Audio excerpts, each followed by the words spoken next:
اعوذ باللہ من الشیطان الرجیم بسم اللہ الرحمن الرحیم۔ معزز خواتین و حضرات، عزیز طلبہ و طالبات، ڈیلی قرآن کلاس میں آپ سب کو خوش آمدید۔ امید ہے آپ سب خیر و عافیت کے ساتھ ہوں گے۔ آج کا ہمارا سبق سورۃ النساء پارہ نمبر 5 آیت نمبر 31۔ لفظی ترجمہ سماعت کیجئے گا۔ ان اگر تجتنبو تم بچتے رہو، کبائرہ بڑے بڑے گناہوں سے، ما جو تنہونا تمہیں روکا گیا، عنہ جن سے، نکفر ہم معاف کر دیں گے، عنکم تم سے، سیئاتکم تمہاری برائیاں یعنی تمہارے چھوٹے گناہ، وندخلکم اور ہم تمہیں داخل کریں گے، مدخلن جگہ، کریمن عزت والی۔ سب سے پہلے ربط آیات سماعت کیجئے گا۔ سورۃ النساء کی اس آیت سے پچھلی 2 آیات کے اندر اللہ پاک نے بڑے خوبصورت پیرائے کے اندر 2 چیزوں سے اللہ پاک نے منع فرمایا۔ ایک چیز ہے رزق حرام کھانا، رزق حرام کمانا، اور ایک چیز ہے انسانی جان کا قتل۔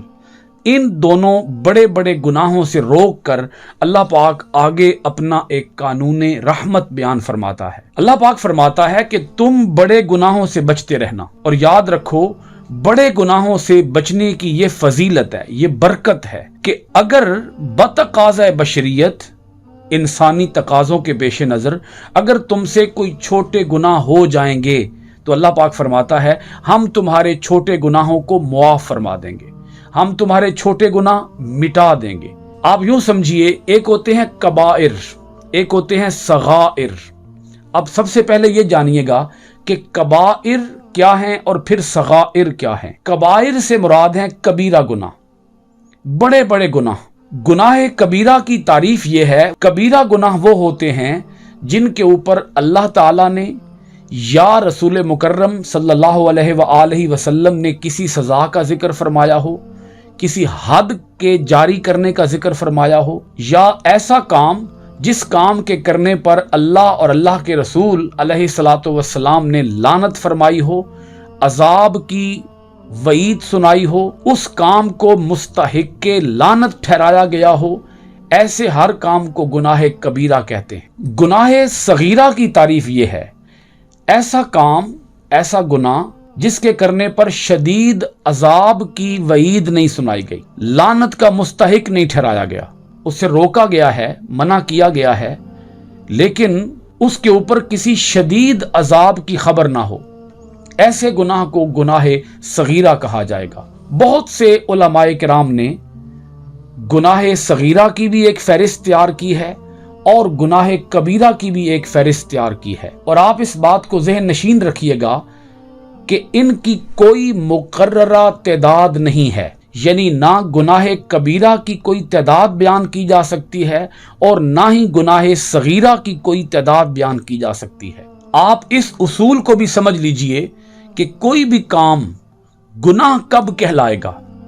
گناہ اس وقت کہلائے گا کہ جب کسی کی بھی حق تلفی ہو رہی ہو، کسی پر بھی ظلم ہو رہا ہو، یا کسی کو بھی کوئی نقصان پہنچایا جا رہا ہو، کسی کو کوئی تکلیف پہنچائی جا رہی ہو، یا کسی کا حق ہو اور وہ حق ادا نہ کیا جا رہا ہو۔ مثال کے طور پر نماز ادا نہ کرنا، اس میں اللہ تعالیٰ کی حق تلفی ہو جائے گی، اللہ تعالیٰ کا حق ہم ضائع کر دیں گے، تو یہ گناہ کبیرہ کہلائے گا، کیونکہ اس میں اللہ تعالیٰ کے حق کو ہم نے پامال کر دیا ہے، اللہ تعالیٰ کا حق ہم نے ادا نہیں کیا۔ اسی طرح ماں باپ کا حق ہے، اگر ہم ماں باپ کا حق ادا نہیں کر رہے تو یہ گناہ کبیرہ ہوگا۔ اسی طرح رشتہ داروں کا حق ہے، ہمسایوں کا حق ہے، خاندان کا حق ہے، اہل و عیال کا حق ہے، محلے داروں کا حق ہے، ہر مسلمان کا حق ہے، حتیٰ کہ ہر انسان کا حق ہے، ہر کیڑے مکوڑے جانور کا حق ہے۔ تو جب ہم کسی کا حق ادا نہیں کر رہے ہوں گے تو وہ گناہ بن جائے گا۔ اب جس کا حق مارا جا رہا ہے